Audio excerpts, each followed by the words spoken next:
room. Nobody knows the system better than me. I alone can fix it. I'm going to close my campaign focused on opportunities for kids and fairness for families. Hillary failed on the economy. Everything she touched didn't work out. Nothing. Even if you're totally opposed to Donald Trump, you may still have some questions about me. It's fairly easy to recall some of the rhetoric that dominated the 2016 presidential election. Nasty women, deplorables, and bad hombres are just a few of the phrases that characterize an historic election that people are still talking about. A new book, edited by 3 professors from RIT, are examining the impact of such figures of speech and how gender and racial politics were front and center in the 2016 presidential election. 2 of the editors of the book, Nasty Women and Bad Hombres, join me now to explain how we got to this political moment and what it could mean for 2020. Tamar Carroll, Associate Professor of History, and Hinda Mandel, Associate Professor in the School of Communication, both from RIT. Welcome and thank you for being here. Thank you for having us. So from the title of the book alone, Nasty Women and Bad Hombres, some people may immediately question, if this is a book with a slanted viewpoint and if it's intended to paint Donald Trump in a negative light and to further some type of a message about a liberal message or a feminist message. So I want to know, is that the point, or are you trying to do something different? I'll give that to you, Tamar. Okay, so it's an interdisciplinary women's and gender studies-based volume. So we're trying to take a critical analysis, a lens of critical analysis to better understand what happened. So it's about understanding why Donald Trump used words like nasty women and bad hombres. It's using feminist tools to help us understand why those words have particular resonance with voters today. Did you want to add to that, Hinda? Sure. So if we go back in time to the 2016 presidential election, this was the first time that we had a woman, spearheading a major party ticket. And so she had to envision a new presidential femininity. This was a completely new opportunity. And at the same time, we have Donald Trump, who is embodying masculinity, but not just a traditional masculinity, like a really strong alpha, aggressive masculinity, where he was hearkening back to the good old days of the 1950s. So with this clash of gender and identity, it provoked very strong reactions among the candidates and among the population. So this is an opportunity to explore that intensity. It's interesting. You write in the book, and when I say you, I mean all the editors, the 3 of you, you wrote, whether the result would be the first female president or the first brutish president, the 2016 election was a contest between different visions of proper gender behavior. A very interesting point to make. Yeah, so we found that there was a lot of misogyny directed at Hillary Clinton, and when we use that term, we mean not just hatred of women, but hatred of women who step out of traditional femininity. And so because she was taking on this position that had long been reserved for men, she faced a lot of criticism for that, and we saw that in Donald Trump's attacks on her, calling her a nasty woman, but on a lot of internet memes and T-shirts and bumper stickers, just criticism directed at her because she was a woman. Was there this light bulb moment, either, let's say, during the campaign or after the inauguration of Donald Trump, when the 3 of you said, we have to put this book together? There is much more to unpack that we want to explain to the American public. Our co-editor, Christine Cray, actually came up with the idea, and it was because of watching the pilgrimages to Susan B. Anthony's grave during the election. She was really interested, as an anthropologist, in understanding what that ritual meant. Why, before this, very small numbers of people had gathered at the grave, and all of a sudden there were thousands of people waiting in line for hours. And so Christine was really interested in exploring that, and she invited us to join her in the project. Well, we have a soundbite, actually, from Election Day 2016 at the gravesite of Susan B. Anthony. We spoke to people in line to kind of get a bit of an idea of what that day meant for them, and we'll take a look at that right now. Just incredible to be here. Think about 100 years ago, Susan B. Anthony was fighting for our right to vote. This was important, and the fact that she's right here in Rochester is really important. I was blown away when I just biked in today, and just to see this line wrapping around. I don't know how many people are here.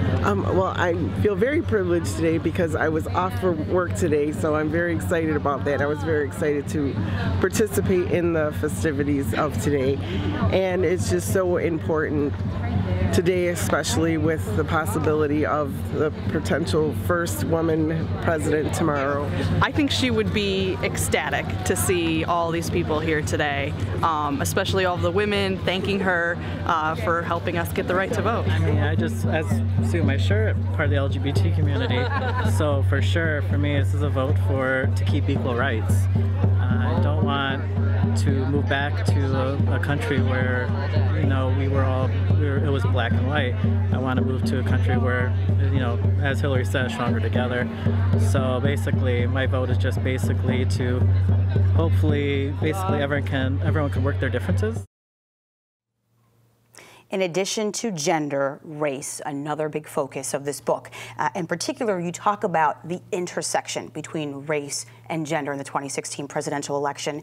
Hinda, explain that just a little bit. How did these two things intersect, and why is it important to understand what that means? Sure. So I get emotional watching those clips. It's still very resonant. So regarding gender and race, sometimes we tend to think of people as a block, the woman's vote. I mean, what does that mean? We expected, you know, women as hordes to vote, you know, en masse for Hillary Clinton, but bodies are gendered and they're racialized all the time, and we see the breakdown, particularly with the 2016 presidential election. For instance, 52% of white women voted for Donald Trump. A majority of white women voted for Donald Trump. Another statistic is that 94% of African American women voted for Hillary Clinton, and almost 70% of Latino women voted also for Hillary Clinton. So we see that there is a breakdown in terms of how people voted based on different identity markers. When it comes to intersectionality, there was a powerful essay in the book written by Barbara Winslow titled, "Please Put Stickers on Shirley Chisholm's Grave." So Chisholm, the first black woman elected to Congress in '68, the first woman and first African American to launch a campaign for the Democratic Party nomination for U.S. presidency. The author notes the significant differences between Chisholm's campaign and Clinton's campaign, and she writes that Chisholm's story reveals how different our political culture would be if women of color suffragists and feminists were put front and center of the historical narrative. In what ways do you think our political culture would be different if we did as the author suggested?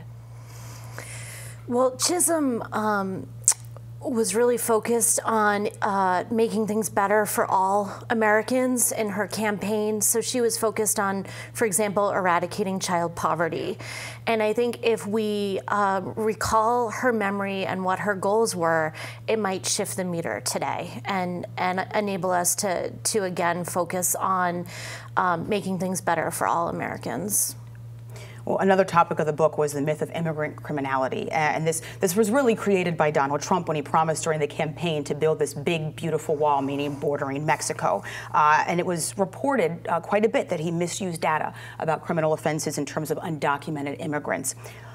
Have we learned, can we learn in this book, I know we can, maybe you can explain it, why those who supported Donald Trump, that really seemed to resonate with them. They seemed to connect with this notion that immigrants increase crime. There seems to be a conception that there's a finite pie, and that if some people's lives improve, that means that other people's lives have to become more difficult. And I don't personally believe that. I like the late Minnesota Senator Paul Wellstone's saying that we all do better when we all do better. But I'm also, comfortably middle class, and I think there is a lot of uncertainty today relating to jobs and relating to economics and fear of the unknown, and therefore other people who seem like they are coming to take what is ours. I'd also, I think you're absolutely right, Hinda, and I'd also add that there's a chapter in our book by Joshua Martin that looks at these long-standing tropes in American history and literature that frame Mexican immigrants in particular as threats to white women, as sexual predators. And Donald Trump drew on that when he called them bad hombres. And it resonates because there's a history of actually false accusations against African American men and Latino men that have been accused of raping white women. And so people are subconsciously attuned to that and more likely to believe that men of color are criminals, even though the facts don't bear that out. There's a story in this book, and I mentioned, Hinda, you stood in line. You said it was still emotional to see that clip of those standing in line at the gravesite of Susan B. Anthony. You were there that day, expectant and anxious, like many others that we heard from, and you were certain that our country would elect its first female president. What people likely don't know is you were also very pregnant that day, and you gave birth on Election Day. And you write in your book, "We didn't expect to give birth to Election Day, Eddie." Your essay was moving, and it was about a powerful family legacy, Election Day, and birth. And I want to know, how do you want your story to play kind of this larger role in this story working to change our political culture? So I was due to have a baby a week after the election, so it didn't occur to me that I would have a baby on Election Day. But the stars aligned, and it seemed like there is this weight. What will be my son's legacy? But also wanting him, he's now exactly 2 years old, to have his own choice to create his own future. But I come from a liberal suburban Jewish background, and different family members have been very, very active in the civil rights movement. So it just seemed like when he was born that day, that he would be this perfect kumbaya baby. And I say that as a good thing.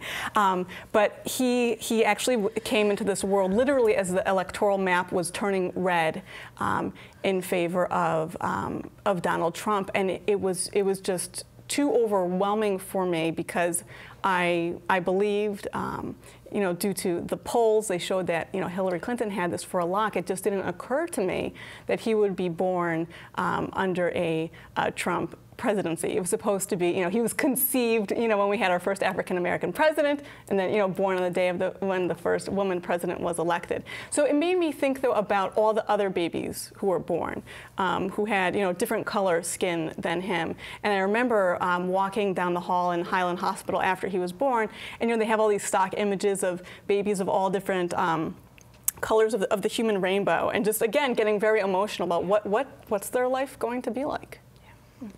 I want to know, as we look at this book and we kind of start to wrap our conversation, how do you hope that Nasty Women and Bad Hombres, how do you hope people of all backgrounds will, and all political affiliations, that are eager to change our current narrative, how do you hope that this book will enable them to do just that? Well, I hope that some of the analytical frameworks and tools will help them so that they can analyze rhetoric that they encounter in their daily lives. But also we document a long history of activism by women, and particularly women of color. And so we hope that they'll be inspired to continue that. And how do you see in the writing and from the different journalists and academics, how do you also see that kind of better positioning people to be informed when it comes to the 2020 election? So this book, we take pride in the fact that this book is written in a really accessible way. Yeah. The majority of contributors are scholars, but we also do include, writers and essayists and journalists because it was such a personal event. We wanted them to be able to convey the personal experiences that they went through. Well, I want to make sure we have time for this, though. Conference at RIT, March 28th and 29th, featuring a number of the contributors of this book. Tamar, what's going to happen on that date? Yeah, so the conference is free and open to the public, and we'll have contributors as well as other scholars giving essays. The name of the conference is The Uses and Abuses of History in the Trump Era. There's a conference website, and we've just learned that local resident and investigative journalist David K. Johnson is going to be available to speak there as well. And the website? It's Uses and Abuses of History. Uses and Abuses of History? Of history in the Trump era at RIT. Very good. All right, unfortunately we are out of time, but a huge thank you to my guests, Tamar Carroll and Hinda Mandel, for joining me today. Nasty Women and Bad Hombres is on sale now. You can get a copy at your local bookstore or online at Amazon.com.